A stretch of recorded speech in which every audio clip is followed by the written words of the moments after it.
Muy bien, pues vamos a comenzar nuestra sesión de hoy con un ciclo, abriendo un ciclo que va a durar un tiempo probablemente de alrededor de 3 meses. En este ciclo vamos a ver un libro de texto que yo estudié, curiosamente lo estudié en la prepa, en la clase de ética. Es un libro un tanto viejo, pero como todos los libros que han normado mi criterio en torno a la filosofía y la teología, pues son tan viejos algunos como lo pueden ser los primeros autores cristianos del siglo I, del siglo IV, no se diga, y sobre todo de la era de Santo Tomás de Aquino. Este es un libro que se llama 7 virtudes olvidadas. Va a ser nuestro eje rector, va a ser nuestro eje central. ¿Cuáles son esas 7 virtudes olvidadas por la era posmoderna, por la inmensa mayoría de las personas, incluso por buenas personas e incluso por católicos practicantes? Pero antes de empezar con este tema, al cual le voy a dar una correcta introducción para que todo el mundo sepa de qué se va a tratar y prenda el entusiasmo y el deseo de no perderse una sola sesión con este tema de las 7 virtudes olvidadas en la era posmoderna. Yo quiero comenzar haciendo un panegírico, es la palabra correcta, un elogio también de mi queridísimo y admiradísimo superteólogo, superintelectual, superlíder, aunque no tenga el carisma que tuvo San Juan Pablo II en términos de empatía o de arrastre de multitudes, pero nadie como don Benedicto XVI, mi admiradísimo y amiguísimo de mi padre Joseph Ratzinger, para que realmente las palabras que voy a decir le hagan justicia. He reunido diferentes opiniones de aquí, de allá y de más allá, e incluso he recorrido a los escritores de la prensa mexicana, del Reforma, del Financiero, del Universal, del Excelsior, a ver qué dicen de don Benedicto. Y bueno, algo que me dio muchísimo gusto es que no encontré una sola crítica, no encontré una sola descalificación, ni siquiera de personas que tienen un corte, digámoslo así, liberal, o que incluso son promotoras o partidarias del aborto. Hasta ellos hincaron la rodilla y dijeron, es un gran papa. Ni ángel ni demonio, un gran papa. Y reuniendo pues todas esas opiniones hice un batidillo, hice un pequeño artículo que quiero compartir con ustedes para que el grupo, mis queridos alumnos de este grupo, sepan difundir, quieran difundir lo que voy a explicar acerca de esa egregia figura, probablemente del mejor papa, pues si no de la historia, porque tendríamos que considerar a San Pío V y a Gregorio Magno, pero de ese nivel.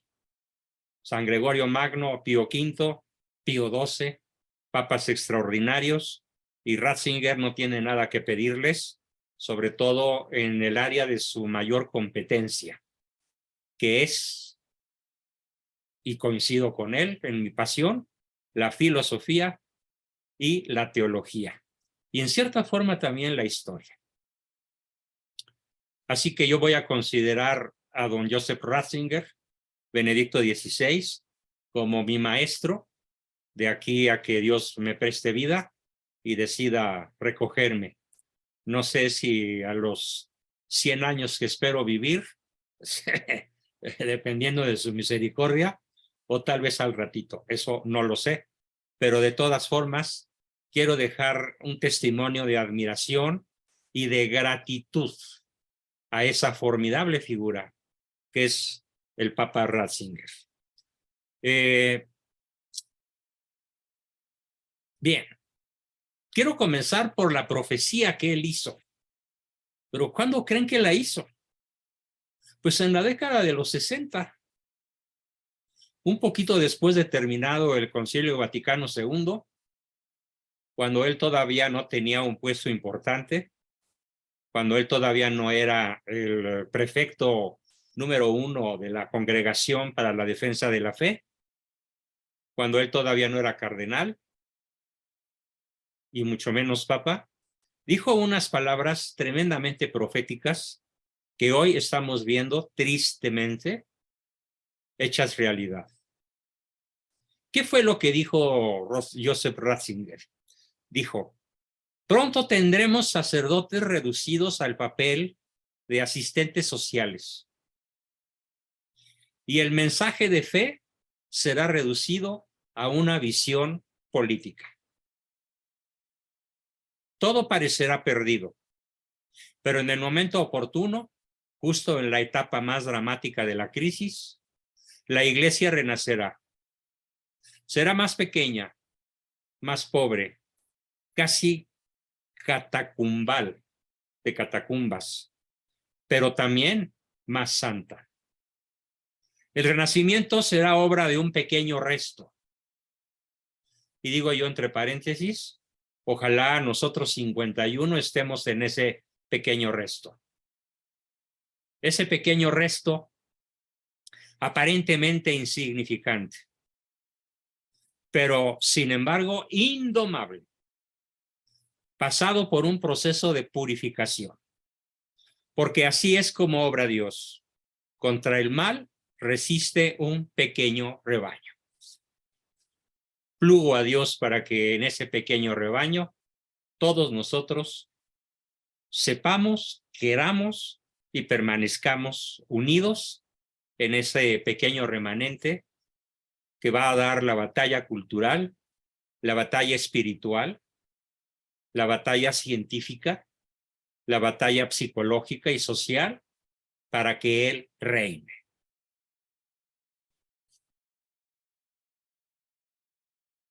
Y también quiero leer su testimonio, su testamento. Muy cortito, pero contundente. Lo voy a leer sin quitarle ni ponerle ni una coma, ni una letra de más, ni una letra de menos, porque es un tesoro. Es un tesoro teológico, un tesoro filosófico, un tesoro histórico. Es un parteaguas en la historia de la Iglesia. Dice: lo que dije antes a mis compatriotas, lo digo ahora a todos los que en la Iglesia han sido confiados a mi servicio. Manténganse firmes en la fe. No se dejen confundir.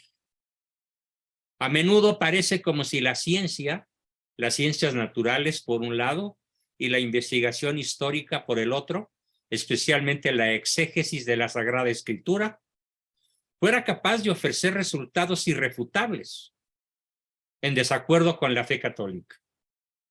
He vivido las transformaciones de las ciencias naturales desde hace mucho tiempo y he visto cómo, por el contrario, las aparentes certezas contra la fe se han desvanecido, demostrando no ser ciencia, sino interpretaciones filosóficas que solo parecen ser competencia de la ciencia. Desde hace 60 años, acompaño el camino de la teología, especialmente de las ciencias bíblicas, y con la sucesión de las diferentes generaciones, he visto derrumbarse tesis que parecían inamovibles y resultar meras hipótesis. La generación liberal, encarnada por Harnack, Jülicher, etc., la generación existencialista, Bultmann, Sartre, etc., la generación marxista, que es la que hoy, y esto es un paréntesis mío, tiene tomada prácticamente a toda América Latina y también a los Estados Unidos de Norteamérica. Y en cierta forma también a la Unión Europea. La generación marxista. ¿Sí? He visto, continúa Benedicto, y veo cómo de la confusión de hipótesis ha surgido y vuelve a surgir lo razonable de la fe. Jesucristo es verdaderamente el camino, la verdad y la vida. Y la iglesia, con todas sus insuficiencias, es verdaderamente su cuerpo. Pronunciado el diciembre 31 del 2022 a las 17:35 horas PM, unas horas antes de morir. Continúo mi comentario, mi panegírico, mi elogio a esta persona extraordinaria. Joseph Ratzinger protagonizó una de las maniobras políticas más geniales en la historia del papado, que nos ilustra por qué la Iglesia Católica tiene más de 2000 años de existencia. Desde la prefectura de la Congregación de la Doctrina de la Fe, la antigua Inquisición, donde lo designó San Juan Pablo II, el cardenal Ratzinger sostuvo una lucha soterrada contra la nomenclatura, con K. ¿Qué es la nomenclatura? Pues una mafia. La curia vaticana. Él la combatió porque ya se había constituido en una mafia vaticana, encabezada entonces por el poderosísimo secretario de Estado, Ángelo Sodano. La curia es el poder real de la Iglesia de Roma. ¿Qué encontró el Papa Ratzinger en la curia romana? ¿A qué se enfrentó? Bueno, tal vez si alguno no lo sabe, se va a ir de cabeza, se va a ir de espaldas. Encontró pederastia, ¿sí?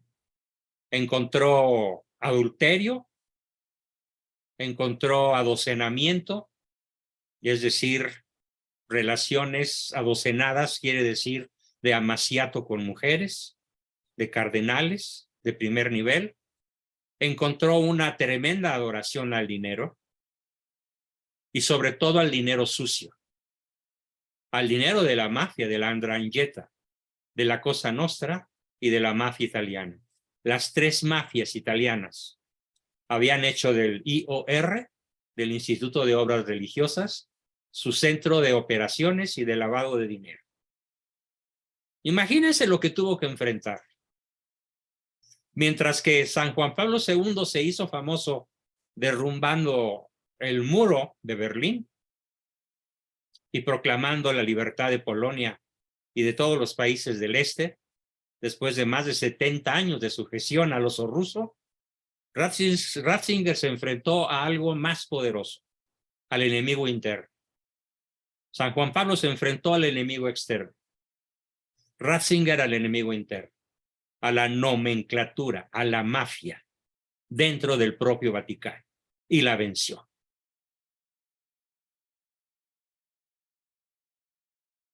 ¿Qué más encontró? Tienen ahí su centro de poder. Desde ahí se protegió a Marcial Maciel y el esquema fraudulento del Banco Ambrosiano. Imagínense, desde esa nomenclatura se protegió a un criminal. Si yo les contara todo lo que sé de este hombre, me llevaría horas y horas, porque desafortunadamente muchas de sus víctimas fueron mis pacientes.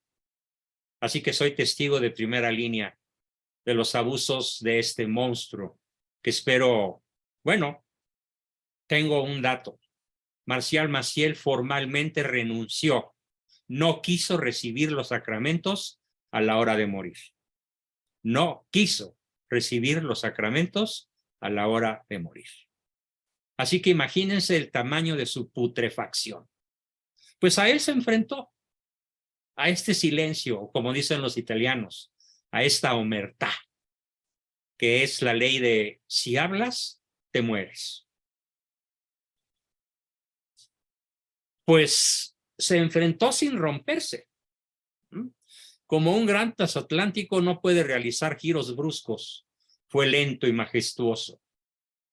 Desde que era prefecto de la fe hasta que terminó siendo el Papa emérito, y antes de que terminara su obra, como cualquier transatlántico de cualquier parte del mundo, el capitán puede morir, y ya murió.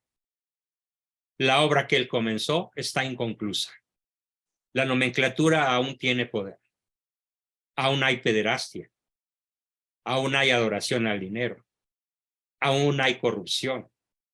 Aún hay mafias que van a procurar maniobrar ahora que ha desaparecido ese poderosísimo catejón, que significa escudo de defensa contra el mal, catejón en griego, y que solo Dios sabe por qué se lo llevó en este momento en donde por todos lados las crisis arrecian, en un planeta convulso, incluyendo en una nación mexicana brutalmente convulsa. Basta con observar los acontecimientos de las últimas horas. En medio de tanta convulsión, sin embargo, una buena noticia es que la presidencia de la Suprema Corte quedó en buenas manos. ¿Por qué lo digo?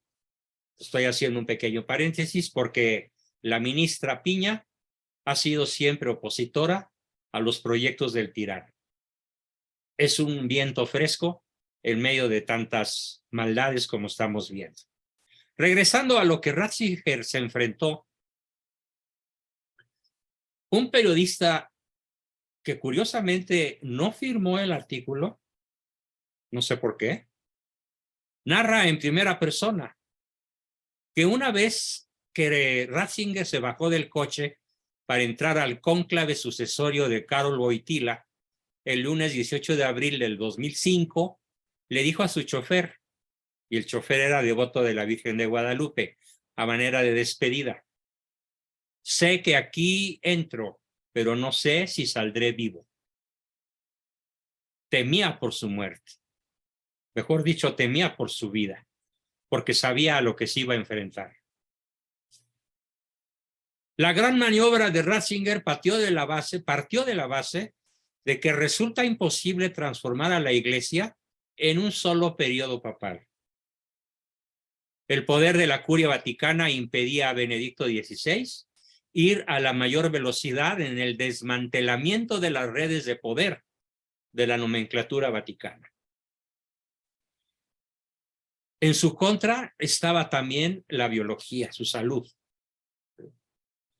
¿Qué hizo entonces Benedicto XVI para dar continuidad al cambio y quitarle poder a la curia? Tomó una decisión política nacida de la sabiduría y de la humildad. Está bien, mis fuerzas tienen límites ante ese poder. Me hago a un lado, pero sigo siendo el Papa emérito.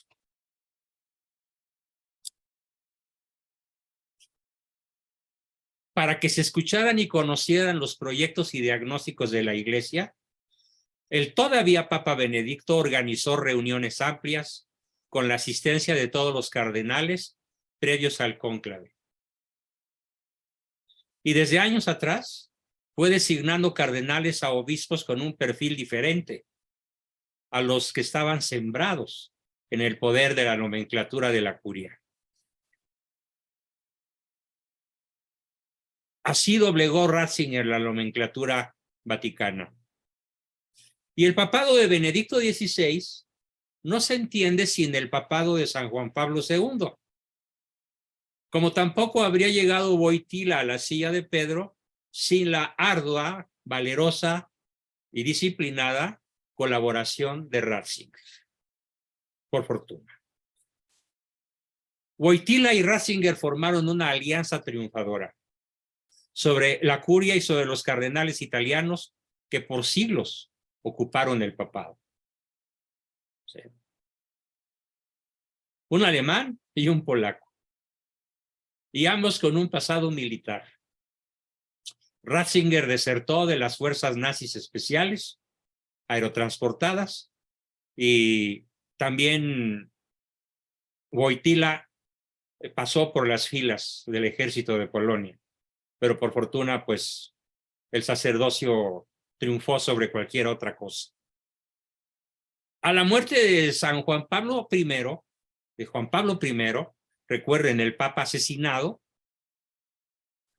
por su propia enfermera con una sobredosis de medicamentos, San Juan Pablo I había descubierto que en el Banco Ambrosiano y en el IOR, Instituto de Obras Religiosas, había depositados 600,000 millones de euros, pero que no eran de la iglesia, eran de la mafia, de las tres mafias, 'Ndrangheta, Cosa Nostra y mafia italiana. Y en vez de dirigirse a quien realmente pudiera preservar su vida, mandó llamar a los tres líderes de la mafia: Villot, Marcinkus y Casaroli. Algo así como lo que sucede en México, ¿no? Cuando hablas para que venga la policía, resulta que la policía es el jefe del ladrón que te invadió y se lo lleva, le quita más de la mitad del dinero y lo deja libre, pero según tú, él cumplió con su deber. Pues así operaron estos tres cardenales mafiosos, ¿sí? Y asesinaron al Papa. San Juan Pablo fue mucho más inteligente. Simplemente con un teclazo envió el dinero a Polonia y envió el dinero a Rusia y dejó a las mafias colgadas de la escalera, colgadas de la brocha. Por eso intentaron asesinarlo 2 o 3 veces. Imagínense nada más la furia que deben haber tenido los capos de Tutti Capi, los jefes de todos los jefes, con la magistral jugada de San Juan Pablo. Gracias a esa jugada, los poloneses, encabezados por Lech Walesa, tuvieron recursos suficientes para desafiar al oso ruso. Y al interior de Rusia, Gorbachov encontró los recursos suficientes en la amistad y en los dineros enviados por el Papa Juan Pablo II para crear la perestroika, la glasnost y la apertura que dio fin a la Unión Soviética, a la Unión de Repúblicas Socialistas Soviéticas, para dar paso a la actual Rusia, que todavía, por lo que se ve, pues no se convierte, ni su dirigente, por supuesto. Este tema va mucho más allá de las nacionalidades. Se trataba de redistribuir el poder e iniciar un lento viraje del transatlántico llamado Iglesia Católica. No más giros bruscos. Se había aprendido la lección luego de la súbita muerte, como digo, del reformador Albino Luciani, Juan Pablo I. 33 días, nada más 33 días, después del inicio de su pontificado.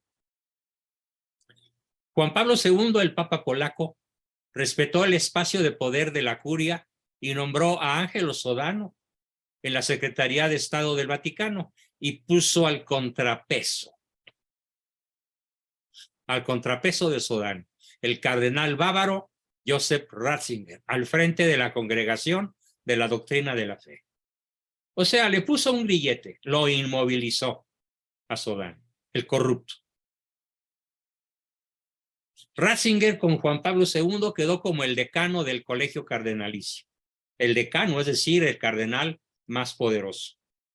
Así, a la muerte de Juan Pablo II, en la misa proeligiendo papa, celebrada por los 115 cardenales, previo al cónclave en la Capilla Sixtina, la homilía fue dicha por el decano Ratzinger, el nuevo papa. De esa manera, Juan Pablo II le correspondió a Ratzinger. Y así, en la mañana del lunes 18 de abril, en la nave central de la Basílica de San Pedro, Ratzinger se presentó con 2 escuetas cuartillas ante el mundo y ante los 114 cardenales integrantes del colegio cardenalicio como el sucesor en la continuidad, antimafia, antinomenclatura, pro Iglesia de Cristo, que había iniciado mucho más inteligentemente que su antecesor, San Juan Pablo II. Tengo el gustazo, el enorme gusto de haber coleccionado de diversos autores aquí y allá en la red los motivos por el cual a Ratzinger le llaman los enemigos de la Iglesia el Papa de los no. No esto, no lo otro, no lo de más allá. ¿Cuáles son los 8 o 9 más poderosos no que Ratzinger pronunció? Regocijaos, queridos amigos. No autorizar a las mujeres para oficiar misa. No al control natal. No a la planificación familiar con anticonceptivos. No al uso de preservativos para frenar la pandemia del SIDA que se expandía en los países católicos de África. No a revisar el celibato sacerdotal. No a quitar la excomunión a los casados divorciados vueltos a casar que conviven en práctica sexual, con la exclusión de los que, aunque vivan juntos, viven el matrimonio josefino, es decir, la castidad. Ellos no están excomulgados. No a dar mayor autonomía a los obispos. ¿Por qué? Porque en la iglesia tiene un solo timón, tiene un solo líder, un solo sucesor de San Pedro, un solo vicario de Cristo, y ese es el Papa. No los obispos en cada una de sus adscripciones o diócesis, sino el Papa. No a la reconciliación de la iglesia con el cientificismo, con la ciencia que niega que fe y razón están de acuerdo. No a la ciencia que niega que si es verdad en ciencia, es verdad en religión. Y si es verdad en religión, es verdad en ciencia. Lo proclamó a los 4 vientos Ratzinger y cerró las puertas totalmente del Vaticano a los cientificistas que se atrevían a poner en tela de juicio la afirmación doble que acabo de hacer. No a la eutanasia para evitar el sufrimiento innecesario a los enfermos terminales. No a la eugenesia que busca supuestamente mejorar la raza humana, suprimiendo desde el vientre materno a los niños que traen malformaciones. Por eso es el Papa de los no. Pero es un no al maligno, es un no al error, es un no al demonio, disfrazado de ángel de luz. Porque cuando escuchamos a los enemigos, a nuestros adversarios, hablar de estos temas, ¿cómo los hablan? Con lenguajes melifluos, llenos de, digámoslo en términos psicológicos juanbosquianos, llenos de caricias, de tiempo y de reconocimiento. Pobrecitas mujeres, pobrecitos enfermos terminales, ¿por qué no abrirles las puertas de la ordenación a las mujeres? ¿Por qué no mitigar las penas de las familias numerosas con los anticonceptivos? ¿Por qué no atemperar? ¿Por qué no disminuir la rigidez de la norma? ¿Por qué? Porque no, porque es palabra de Dios, es palabra de Cristo. Y a Cristo no se le interpreta, a Cristo se le obedece, a Cristo se le adora. Y se le obedece ciegamente, porque sabemos, como Ratzinger lo repitió en su testamento, que es la vida, la verdad, el camino. El camino, la verdad y la vida. Mientras esa idea de iglesia del no, representada por Ratzinger, se imponía en el cónclave al interior de la capilla, construida por papas sanguinarios. Sí, papas sanguinarios, depravados, avaros y ambiciosos, como Sixto IV y Alejandro VI. Lean sus biografías, están en Wikileaks y son válidas. Lo que dicen ahí sobre estos dos papas, bueno, no fueron los únicos. Hubo alrededor de 15 o 20, tal vez 30 papas, nepotistas, avaros, guerreros, mujeriegos, etcétera. Y además, estos dos resaltan por su sangriento papado, sanguinario, como lo llamamos varios de los historiadores que conocemos esta terrible realidad, avaros y ambiciosos. Y en la Plaza de San Pedro, contradictoriamente plantado frente a estos papas corruptos, se plantó el Papa Ratzinger, igual que se plantó frente a la nomenclatura. Una muchedumbre entusiasta. Pero aquí viene un párrafo triste. Un párrafo que encontré en la pluma de varios autores. Y al principio me molestó este párrafo. Pero la verdad es que es la verdad. Después de unas horas de haberlo leído, me serené y dije, pues qué cierto es esto. ¿Y a qué me refiero? Bueno, pues me refiero a que el Papa Ratzinger fue aclamado por una multitud, por una iglesia en la que el orden moral se vive de una manera muy diferente a la idea que tenía de ella el puntero de las votaciones que se realizaban al interior de la Capilla Sixtina. Muy diferente. Una moral muy distinta. Sí, cientos de miles aclaman, pero ¿cómo viven esas personas que lo aclaman? Caray. Muchos viven en amaciato, muchos practican el aborto, muchos son católicos dominicales, muchos no han leído ni siquiera una sola encíclica, no digamos de los papas anteriores, pero ni siquiera del papa por el cual profirieron gritos y alaridos de alegría cuando fue nombrado. O sea, como lo decía un famoso cardenal que visitó mi casa cuando yo era niño, cuando yo tenía 9 años, que fue paseado por mi padre por varias ciudades mexicanas. Y después le preguntó que qué opinaba del catolicismo del pueblo de México. Y este cardenal, cuyo nombre nunca he logrado recordar, porque fue hace, yo tenía 9 y ya voy a cumplir 80, 71 años hace, dijo, pobre México, es un país de bautizados, ex cristianos, neopaganos.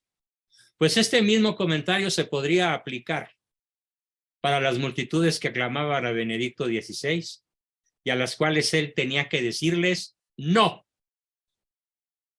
Y se los dijo. Y esto es lo que más le admiro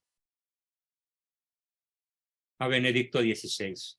Se enfrentó a una multitud delirante que esperaba que todo se suavizara, que todo se ayornara, que todo fuese un flan, que todo fuese sabroso, delicioso, divertido, que la ética cristiana pudiera ser sustituida por la moral de cada cual, según sus caprichos, según sus pasiones, según su ignorancia, según sus debilidades. Y Ratzinger supo resistir, con el no siempre, en sus 3 encíclicas, en sus cientos de cartas apostólicas, en sus docenas de discursos, en sus muchísimos viajes, incluyendo el viaje a México y a otras muchas partes de la tierra. Siempre fue un catejón, un obstáculo, un escudo defensor contra la pretensión del infierno de invadirnos con una sonrisa, de invadirnos como ángel de luz. Y gracias a él, muchos de nosotros somos como él y defendemos la iglesia como él y decimos no al mal.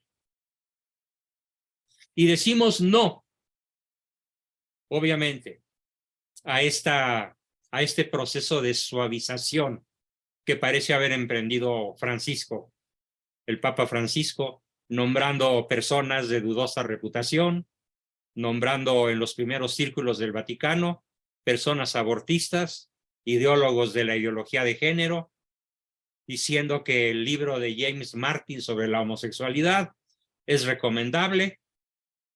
¿Qué va a pasar en los próximos días, semanas o meses, una vez que la cristiandad esté consciente de que el catejón desapareció? Puede haber una época muy convulsa. Pueden venir acontecimientos ciclónicos, tremendos. Pueden venir terremotos que nos sacudan en la conciencia, que sacudan nuestras convicciones, que nos hagan dudar, que nos hagan gritar como gritaron los apóstoles en el lago de Tiberíades ante la tempestad que los hundía. Señor, sálvanos que perecemos. A veces cuando veo las disposiciones del Papa Francisco, los nombramientos que hace y ahora la desaparición de este gran Papa, de este gran catejón, me dan ganas de gritar así: Señor, sálvanos que perecemos. Sin embargo, pues ya sabemos que ahora más que nunca nos toca la oración, la penitencia, el sacrificio, los sacramentos, la misa, el rezo del Santo Rosario en familia, que tiene un poder que no puedo ponderar en un espacio tan corto, en un lapso tan corto. Es un poder mortífero. La criatura que más teme y que más odia a Lucifer es la Virgen. Así que es tiempo de particularmente acogernos a Nuestra Señora de Guadalupe.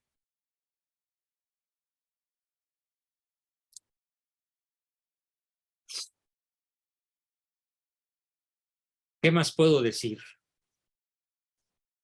Pues las palabras se me agolpan, tengo mucha emoción. Prefiero terminar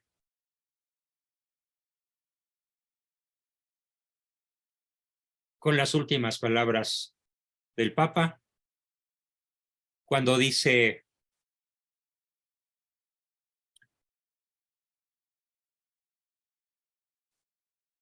la verdad y la vida, y la Iglesia con todas sus insuficiencias, es verdaderamente el cuerpo de Cristo. Con todas las insuficiencias nuestras, de nuestros obispos mexicanos, casi siempre en silencio, en un silencio cómodo, en un silencio cómplice. Nos toca creer, vivir, profesar esta fe que refrenda todos los no de Ratzinger y que termina diciendo: Jesucristo es verdaderamente el camino, la verdad y la vida, y la Iglesia con todas sus insuficiencias es verdaderamente su cuerpo. Nosotros somos su cuerpo. Con esto termino mi panegírico, mi alabanza a este extraordinario personaje, y todavía aprovecho unos pocos minutos que me quedan de la sesión para platicarles de qué se va a tratar nuestro taller de los lunes y de los miércoles, para todos ustedes que hoy acudieron en mayor número que el lunes pasado. Muchas gracias, muchas gracias. 56 somos, qué bueno, y probablemente conforme el año se vaya regularizando tendremos mayor asistencia. ¿De qué se va a tratar? Bueno, pues lo diré en un máximo de unos 12 minutos. ¿Cuáles son, según el autor, que es el padre Luis González Guerrico, un sacerdote argentino de la talla de probablemente de otros sacerdotes argentinos que han dado un enorme apoyo al magisterio de la Iglesia?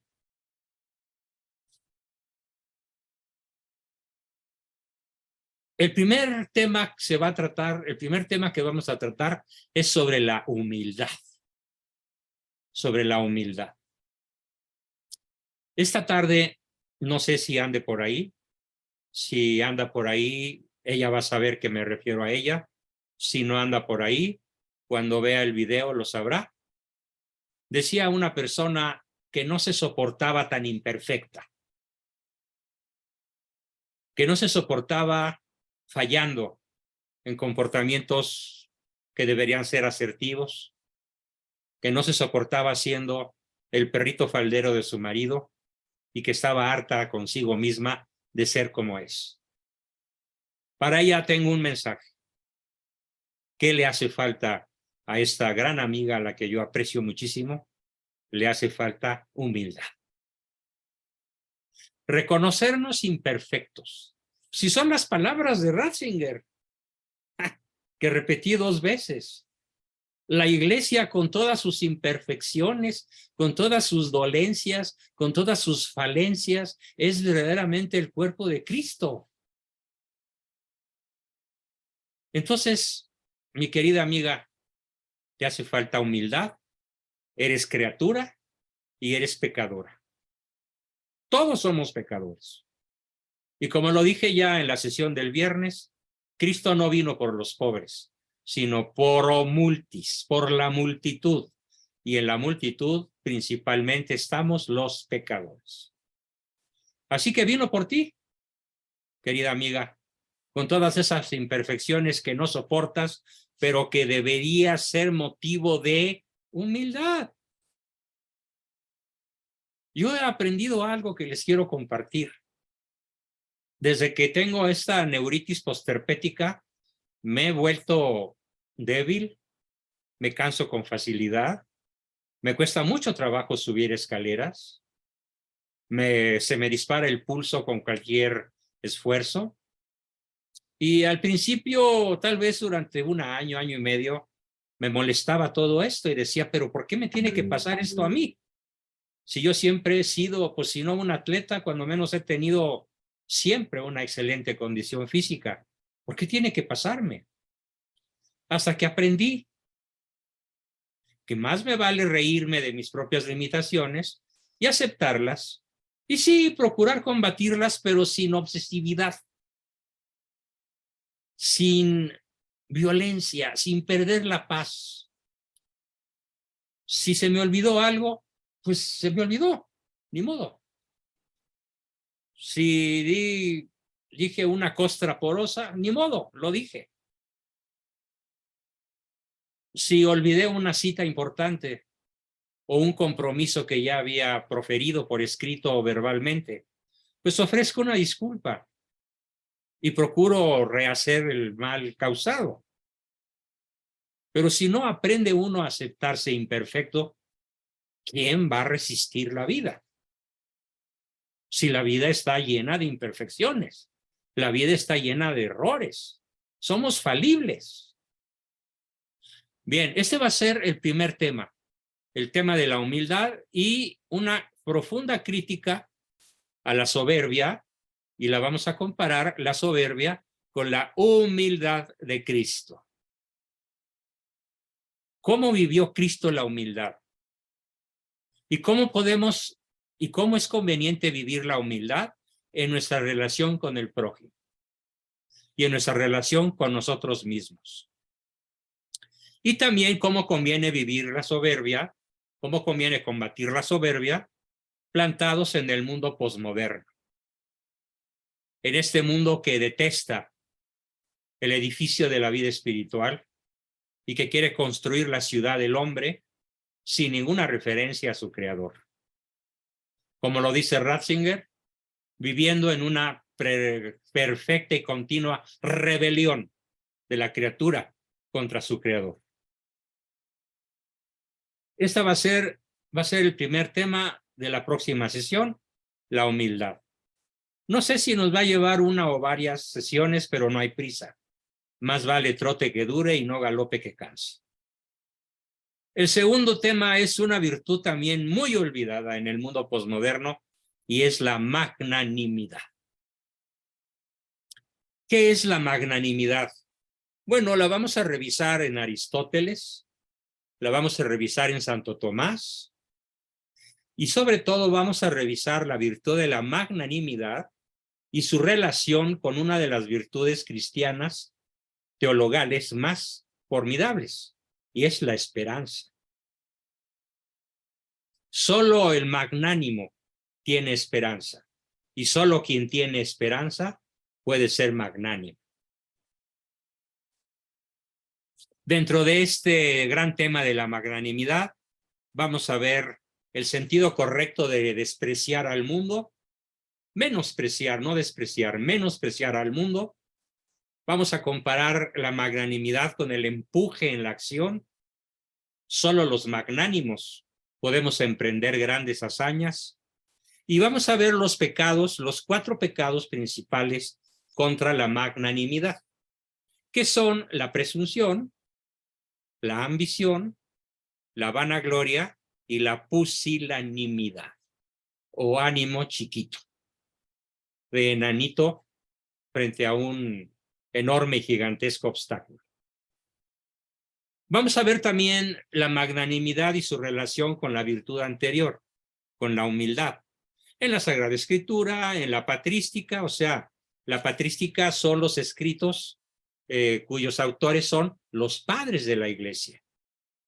San Ambrosio, San Agustín, Santo Tomás, Santa Teresa de Ávila, San Juan de la Cruz, por citar solo a 5. Vamos a ver cómo fue esto en la Edad Media y sobre todo lo más interesante respecto de este tema, cuál es la síntesis formidable que nos hace de este asunto Santo Tomás de Aquino. Ese va a ser el segundo gran tema de este macrotema que se llama las virtudes olvidadas en la época de la posmodernidad. El tercer tema es una virtud que a todo este grupo le superconviene. Le superconviene de una manera profunda, constante, disciplinada, ardorosa, y es la virtud muy despreciada hoy de la estudiosidad. Yo quiero que todos mis alumnos se distingan en este año 2023 por aprender la virtud, al que le haga falta, la virtud de la estudiosidad. ¿Cuáles son sus condiciones? O sea, ¿qué se necesita para desarrollar esta virtud? ¿Cuáles son sus ingredientes? ¿De qué está compuesta la estudiosidad? ¿Cuáles son los vicios contra la estudiosidad? La negligencia, la curiosidad malsana, en el orden del conocimiento intelectual o en el orden del conocimiento sensible. ¿Por qué son pecados? La curiosidad malsana, pues como dice el dicho, lo digo de manera un tanto ramplona, la curiosidad mató al gato. ¿Sí? Pero como el gato no puede practicar esta virtud, pues la curiosidad, igual que al ratón, lo mató. Así que vamos a tener muy claro, para culminar el asunto de la estudiosidad, vamos a tener muy clara la misión del intelectual católico. Ya veo en muchos de sus rostros, ya veo en muchos de ustedes, sucesores de mi labor. No me quiero morir sin que esto tenga continuidad. Ya sé que mi continuador natural es mi hijo Juan y mi hija Ale. Y si vive más que yo, obviamente mi esposa. Pero hacen falta alumnos no ligados por la consanguineidad. Y yo espero que muchos de ustedes, al asumir la virtud de la estudiosidad, puedan ser mis sucesores sobradamente. Para esto se necesita esta maravillosa virtud, la estudiosidad. Probablemente más olvidada y más despreciada todavía que la virtud anterior es la virginidad. La virtud de la virginidad. Hay que distinguir entre castidad, sexualidad. Hay que distinguir en que la castidad no es mera represión, que la castidad es una flor maravillosa en medio de varias virtudes. Tenemos que rescatar algo que se ha perdido y olvidado de una manera verdaderamente irresponsable, sobre todo en la educación de nuestros jóvenes, de nuestros niños, de nuestros adolescentes, y es el sentido del pudor. El pudor. Probablemente es la virtud más olvidada en la posmodernidad. Nada más hay que ver cómo van las mujeres a misa los domingos, cuando menos aquí en mi parroquia. Parece desfile de modas. Y ya no dejan nada a la imaginación, la mayoría de ellas, sin pudor. Lo vamos a analizar en detalle y vamos a exaltar la maravillosa belleza del pudor y de la castidad y de la virginidad.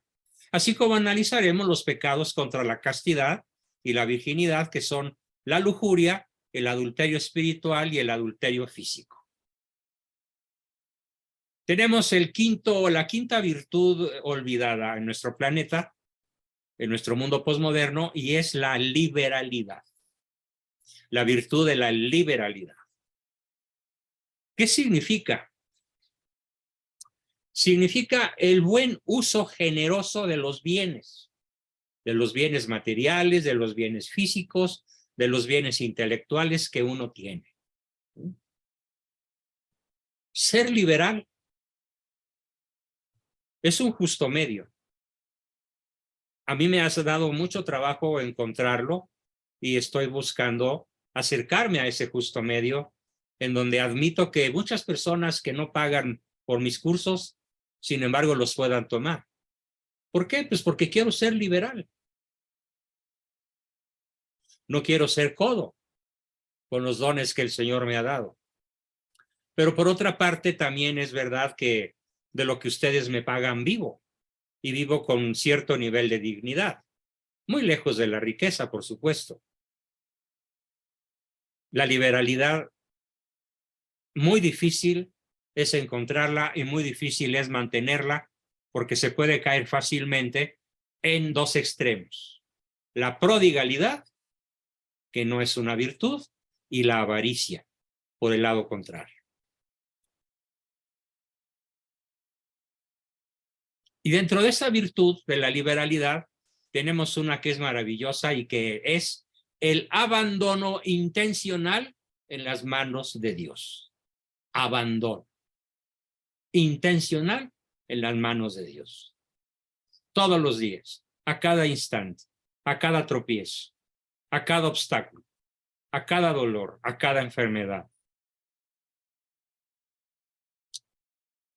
La sexta virtud olvidada es un nombre muy dominguero, pero ahí les va. Se llama eutrapelia. ¿Y qué significa eutrapelia? Significa jugar, competir. El fútbol, el béisbol, el bádminton, los clavados, las carreras de velocidad, el salto de longitud, las artes atléticas de cualquier nivel o especialidad, respetando y aun amando al adversario y sobre todo jugando con nobleza y alegría. Por lo tanto, excluyendo la agresividad, excluyendo los gestos como ese que hizo el portero argentino cuando tuvo la copa en sus manos. Qué vergüenza para la selección argentina y qué vergüenza para su país.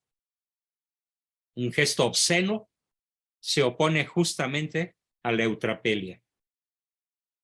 Y curiosamente fue el equipo inglés el que menos faltas cometió, porque su entrenador les dijo: vamos a hacer que si no ganamos el campeonato, cuando menos la selección inglesa brille porque no tenga un solo jugador expulsado. Y lo lograron. Que no tenga un solo jugador amonestado. Esa es la eutrapelia. Competir con nobleza y con alegría. Cuánta falta nos hace en muchos aspectos de nuestra vida. Y finalmente, el séptimo capítulo que vamos a ver es probablemente el más despreciado de todos como virtud: el patriotismo. No la patriotería, no el nacionalismo nazi a ultranza, no el celebrar México 1, Honduras 0 y vámonos al ángel. Eso es patrioterismo, insulso, superficial, banal y a veces hasta ridículo. No vamos a realmente entender qué maravillosa es la virtud del patriotismo, analizada desde los conceptos de nación, patria, los ángeles de las naciones, el suelo natal, la familia y el patrimonio cultural. Todo eso en torno al capítulo, a los capítulos número de 7 que comenzaremos a platicar, a explicar, a discutir con muchísimo entusiasmo con todos ustedes y más a partir del próximo lunes. Bueno, pues hasta aquí fue la exposición del día de hoy. Muchísimas gracias a todos y comenzamos con nuestro ciclo de preguntas, aportaciones, consultas, dudas, etcétera.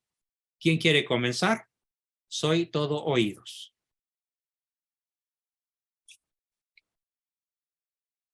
Adelante, Jazz. Prende tu micrófono. Gracias, doctor. Sí. Bueno, yo tengo entre preguntas y comentarios. Me pareció algo muy interesante y yo realmente no lo sabía de lo que usted nos mencionó en la época en que Juan Pablo II él subió después de que mataron a San Juan Pablo, digo a Juan Pablo I, y de el desvío que él hizo de este dinero que estaba en estos bancos. Ajá. Perdón, ¿me lo pudiera repetir nada más? Porque estaba tomando nota y me perdí. O sea, él desvió dinero a Polonia Y a Rusia. y a Rusia. Concretamente a Gorbachov. Digo, Cuando directamente ya a él para lo había de el la Papa, perestroika. cuando el Papa ya había visto la perestroika y la glasnost. Ok. O sea, no fue Y sino fue porque. para apoyar, claro. Y a Polonia, para apoyar Apoyar a Solidaridad. Lech Walesa, claro. Sí, sí, sí, y bueno. Y Walesa Perfecto. arrastró a todas las naciones del este y el oso ruso tuvo que ceder. Maravilloso. Se Sí, reunificó fue. Alemania, se liberaron, pues No, Checoslovaquia, es Hungría, que en la Serbia, historia Estonia, tenemos que Lituania. valorar el trabajo que hizo San Juan Pablo II Maravilloso. a nivel histórico, A no nivel nada más religioso, geopolítico, sí. geopolítico. Es impresionante todo lo que logró derrumbar. Un hombre muy santo, porque hay que reconocer que era un hombre muy, y muy estricto y muy, él estaba en su Al línea. derecho como Ratzinger.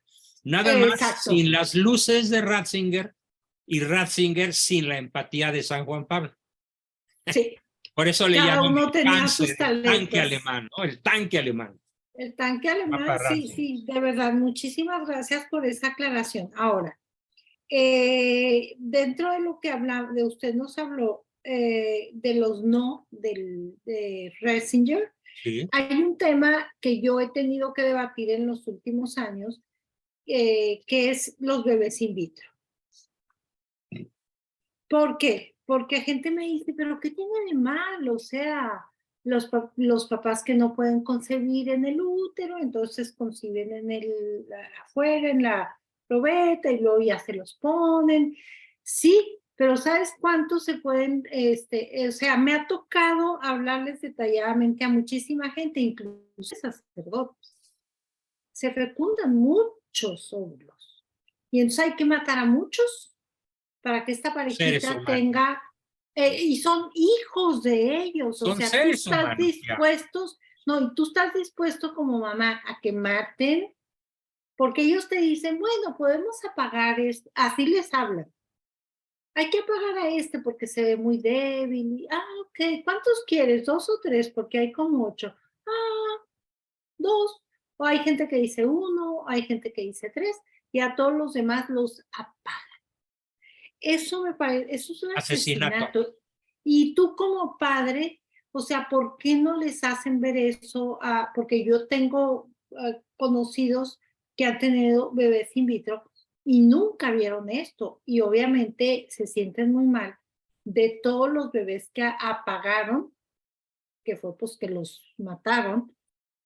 Entonces en eso sí hay que nosotros como cristianos tengamos mucha difusión en la gente que está. Inclusive a mí en una ocasión me tocó que nos estaban pidiendo una colecta para, bueno, siempre estoy involucrada en eso, para una familia que estaba teniendo el deseo de tener sus bebés in vitro, en México inclusive. Y yo le hablé a mi sacerdote, mi consejero, y le dije, padre, ¿qué hago? Yo no estoy de acuerdo con eso. Me dijo, no mandes dinero. Entonces, por favor, tenemos que ser muy... Tenemos que difundirlo. Difundirlo y hacer muy claro. No, por favor, a los bebés de probeta se matan muchos niños y la iglesia no lo aprueba, pero mucha gente no lo sabe y lo sigue haciendo. Bueno. Segundo, ahorita hablando de los casados que están en segundo matrimonio, yo tengo que decirles que conozco más de 2 parejas que ellos se unieron cuando entendieron que no podían estar, que no les daba la absolución el Vaticano de su matrimonio. Ellos siguen viviendo juntos, pero viven como hermanos. Es El correctísimo. matrimonio josefino. Entonces, mucha gente se acerca a decirles, bueno, ¿tú por qué te acercas a comulgar? Porque la Biblia dice que nosotros no podemos ser perros mudos, tenemos que decirle al que está mal o al que está pecando. Entonces, yo invito a todo el mundo, porque me ha tocado ver 2 ocasiones en que ha sido muy imprudente el comentario, porque son gente que viven como hermanos. Entonces, decirles tengan mucho cuidado cuando se acerquen a hablarle a una pareja que está en segundo matrimonio y que está acercándose a vivir, a recibir la comunión. Primero pregúntenle, mi querido hermano, me alegro tanto de que estés recibiendo la comunión, pero estoy un poquito confundida, ¿por qué lo estás recibiendo? Él te puede decir, mi esposa y yo, o estamos en un matrimonio. Sí, estamos en un matrimonio, vivimos como Virginal. hermanos. Exacto, entonces ahí sí los invito a que tengamos mucha consideración, porque hay gente que ha sido muy lastimada por eso. Sí. Y ya lo último es hablábamos de la cruz que nos toca a todos, de enfermedades, de sufrimientos. Yo hace poco estuve sufriendo mucho por la salud de mi hija. Por la gracia de Dios y acompañada de las oraciones de ustedes, mi hija está muchísimo mejor. Tiene una nueva cirugía ahora en enero. Pero sí les puedo decir que dentro de todo el sufrimiento que mi hija ha tenido, recuperé a mi hija, porque se había vuelto una chica muy egoísta y ahora es la hija amorosa que yo formé. Se había vuelto una esposa No hay egoísta y mal que por bien ahorita... no venga. Ay, sí, doctor, ha sido de verdad que en algún momento yo quisiera compartir testimonio cómo en el sufrimiento ella, cuando yo le decía, abraza tu cruz, hija, abrázala, porque cuando la abrazamos pesa menos, cuando la arrastramos cuesta mucho, y Demasiado. cuando la llevamos a jalones y estirones, nos lastimamos y lastimamos a la gente que más amamos, que están cerca de nosotros. Entonces, las cruces que mi Padre Dios nos pone, porque nos las pone a todos y toda la vida, no crean que hay graduación que ya pasé, no, toda la vida nos las va a poner. Hagámoslo abrazando nuestra cruz y diciéndole, Señor, dame aceptación y qué es lo que quieres que yo aprenda. Y para eso, yo invito a todo el mundo, tomemos todo el aprendizaje que podemos de apologética, clases de Biblia. Ahorita en todas las iglesias están proporcionando este aprendizaje. No estamos graduados. La graduación está en el cielo. Así es. Pues muchas gracias, Jazz, por esa formidable aportación. Y tenemos a Ricardo, como siempre. Adelante, Richard. Un saludo. Primero, Saludos, Ricardo. hola, Jazz. Primero, nos hemos acostumbrado. Primero, ahora sí que Juan 23, Pablo VI, Juan Pablo I, Juan Pablo II, Benedicto XVI. Cuando los vemos al reflejo de la historia, tenemos papas que la verdad se dicha no nos merecíamos. Papas grandes, papas magnos. Ninguno de ellos podemos decir que no fue grandioso, que no fue magnífico. El Papa actual, Francisco, no es mala persona, pero inclusive comparado con muchos de los papas del pasado, no con todos, pero sí con muchos, inclusive hasta es bueno. El problema es que ya nos habíamos acostumbrado a papas magníficos.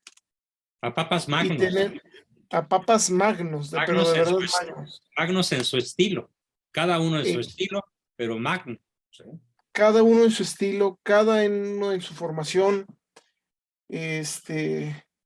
La sabiduría de un Pablo VI, el amor de un Juan XXIII, la sonrisa de un Juan Pablo I, El heroísmo de Pío XII. El heroísmo de Pío XII. Dios mío, Pío XII. Todas las mentiras que se han dicho de él y yo creo que... Y bueno, ya. Entonces, y ahorita con el que vemos, como que nos falta algo. Bueno, aquí hay varios comentarios que dicen que se sienten como corderos sin pastor. Sí, Yo es un así papa. me siento como cordero sin pastor. Sí, es un papa no malo. El problema es que no es magnífico. Y el gran problema es que estamos en un momento de verdadera crisis interna y externa. Así es. Entonces, lo único que queda es hacer oración por el papa, De acuerdo. porque ahorita, sinceramente, en este momento, no quisiera ver que lo cambiaran porque, híjoles, yo siento que ahora sí puede venir alguien malo. Esa es la sensación que tengo.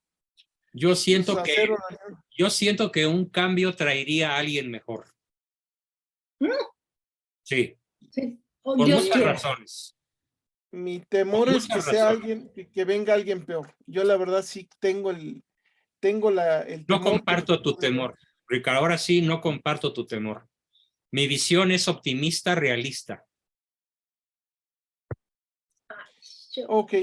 Hay mucha presión de personajes extraordinarios, magnos, como el cardenal Sara, por ejemplo. Sí, el problema es Y a la que par de él, 2 o 3 cardenales norteamericanos y 2 o 3 cardenales alemanes, a pesar de que en Alemania se da el cisma declarado ya. el problema es que también hay muchos que Pero no son precisamente. son más los cardenales buenos, en proporción de 2/3. O sea, Espero que sea, espero yo te lo equivocarme. puedo decir porque sí he sido un súper estudioso de ese tema, porque en mi novela Desde el nido de la serpiente he tenido que meterme hasta las entrañas del Vaticano y saber muchísimas cosas que me es imposible transmitir en un lapso como este, pero lo iré haciendo. Te puedo decir que 2/3 de los cardenales electores son magníficas personas. Ok, espero en ello. Por eso Hay que recordar. en eso baso mi visión de esperanza. Ok, yo espero que sea así. Recuerde que ya he vivido 2 veces en donde ha estado a punto de subir un cardenal masón. Sí, pero bueno, acuérdate que tenemos la promesa de indefectibilidad de la iglesia. Sí, Y aunque aun el cuando. Papa Francisco sea un papa poco ilustrado, que le escriben sus artículos, que fue reprobado en el seminario en filosofía y en teología, que dice declaraciones tontas cuando se baja o se sube a un avión, y docenas de cosas más. De todas maneras, no ha dicho nada que realmente sea una herejía, ni lo va a decir. ¿Por qué? Porque es el Papa. Y es infalible, hablando es cátedra en materia de fe y costumbres. Sus limitaciones no son tan graves como las limitaciones de Sixto IV o Alejandro VI, los papas sanguinarios. Pero aún ellos que fueron sanguinarios, ¿qué crees? No fueron herejes.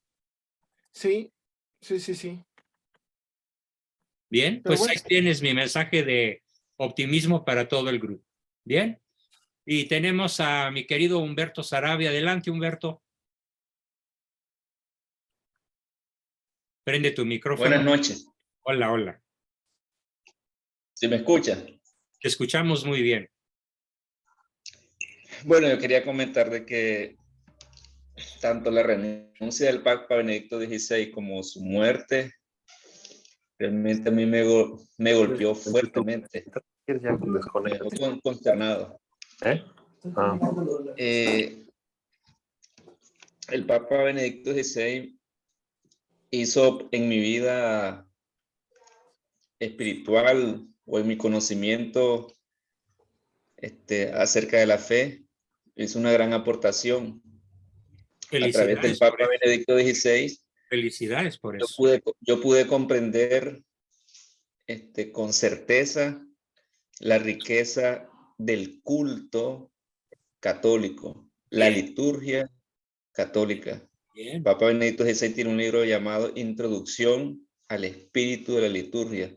Sí, solo con el primer capítulo pude comprender las raíces, las entrañas del culto católico hacia Dios. Caray, Humberto, pues mis respetos y mis congratulaciones, ¿eh? Es una hazaña lo que nos estás narrando. Una hazaña intelectual formidable. Sí, y es verdad, solo con el primer capítulo. Para mí fue revelador, fue contundente. Y a partir de ahí, yo me sumergí en el servicio a la iglesia hasta donde puedo ofrecerlo. Y actualmente, pues, en mi parroquia, pues, soy, digamos, el coordinador o el que asiste al sacerdote en la cuestión del culto sagrado, en la liturgia, porque me metí, es un tema que a mí me encanta, me fascina. Y por eso a mí me dolió bastante su renuncia y su muerte, porque efectivamente que el Papa Benedicto XVI fue un catejón, es completamente verídico. Sí. Verídico. Yo sentía una seguridad en su reinado, contundente, pero, una claridad, Humberto, una claridad diáfana. Para tu tranquilidad tienes el magisterio inamovible, el magisterio de 2000 años. Nada más voltearlo a ver, no ha cambiado ni va a cambiar. No, pues sí, o sea, en papel, en escrito, ahí está, pero y también en nuestro corazón. El Papa mismo, lo exponía, lo defendía, lo exponía con claridad, de tal forma que en la iglesia no se veía, o yo no veía una confusión como ahora. Se ve ahora. O sea, el mismo magisterio está, pero hoy se visualiza una confusión, un relativismo en la iglesia que asusta y que duele también, porque muchas personas se tiran al indiferentismo religioso, o simplemente se salen de la iglesia, cambian. Y entonces yo pues oro para que a partir de este momento Dios, su sabiduría, en su providencia, coloque a un catejón, un nuevo para catejón. Que sean pocos. Y damos al Espíritu Santo que obre de esa manera. Que sean pocos los fieles que se confundan. Exactamente. Eso es lo más importante. Que se reduzca el número de fieles confusos y que esa confusión disminuya al mínimo posible. Exactamente. Y yo por eso veo iluminador en su testamento las palabras que nos dejó, que para mí fue contundente, y como que él veía el futuro a partir de su muerte. Él dijo: manténganse firmes en la fe, y no se dejen confundir. Engañar, no se dejen confundir. No se dejen engañar, no se dejen confundir. O sea, lo dijo porque sabe por qué lo dijo. Manténganse firmes en la fe y no se dejen engañar. Y don Bosco, yo pues en lo que yo puedo, yo me considero, o me voy a considerar un sucesor suyo, o sea, un continuador. Magnífico, Humberto, bienvenido. De sus pensamientos, de lo que usted expone. O sea, te voy a traer cortito, a ti y a varios. Si yo lo sigo a usted, no crea que solo para... Si yo lo sigo a usted, no crea que es para solo aprender para mí mismo. Yo lo sigo a usted para hacer un trampolín de sus enseñanzas, que en mi rebote para todas las partes en que yo pueda hacerlo. Así que cuente conmigo, y por esa parte pues podemos ir tranquilos, al menos conmigo. Vamos. Genial. Voy detrás. Muchas gracias. Gracias a ti, Humberto. Y muchas gracias, Humberto. De veras que me enchiste el corazón de esperanza y de entusiasmo. Alejandro, ¿qué nos quieres preguntar, platicar? Bueno, dos notas informativas que curiosamente se dan de haber dado casi providencialmente por la sesión de hoy, que no tenía idea de qué iba a ser el tema.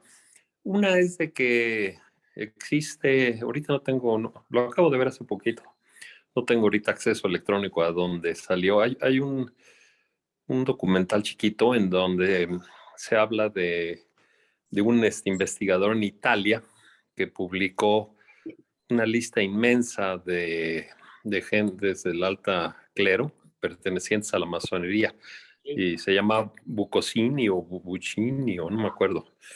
Y luego murió al poco tiempo. Está la escena, a él lo mataron, ahí está la imagen de él dentro de su coche, ¿no? Asesinado. Entonces no se sabían eso. ¿A tiros o por accidente? No, es un disparo en la cabeza, se ve. Sí, Wow. sí, se ve la imagen ahí. Y ahí está la lista, la voy a buscar y se las voy a enviar. Entonces ahí es algo muy sorprendente.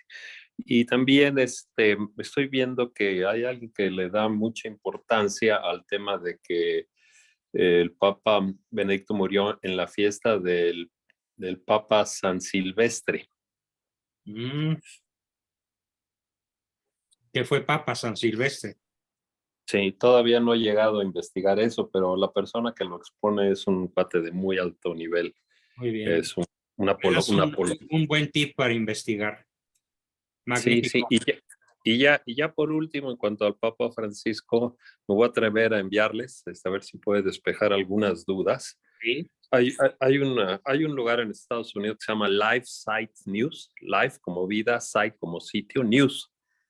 Lo preside también una periodista católico de muy alto nivel, se llama John Henry Weston, es muy respetado en Estados Unidos. Y él hace unas capsulitas hablando de pues las cosas muy nefastas de este papa actual. Y yo nomás vi la primera, en donde va agarrando por temas, ¿no? Y en uno te va haciendo la documentación de su apologética por la idolatría, muy clara, clarísima, y la otra su apologética al comunismo, muy clara. Sí. En fin, muy bien, Ale, pues gracias por tu formidable aportación. Ojalá nos mandes esa liga y me va a servir mucho para futuras sesiones. Bravo, bravísimo. De acuerdo, gracias. Mis queridos amigos, pues quiero terminar la sesión recordándoles, por favor, encarecidamente, hoy es día 2 de enero, es, por favor, semana de pago del mes de enero. Tengo nada más 3 o 4 pagos, me hacen falta cientos, considerando todos los grupos. Les pido misericordia, compasión. Tengo a mi esposa todavía muy delicada, está mejor, pero todavía está delicadita. Yo mismo no estoy del todo bien, estamos gastando mucho en medicamentos, necesitamos su apoyo, por favor. Si el apoyo es oportuno, es doblemente valioso.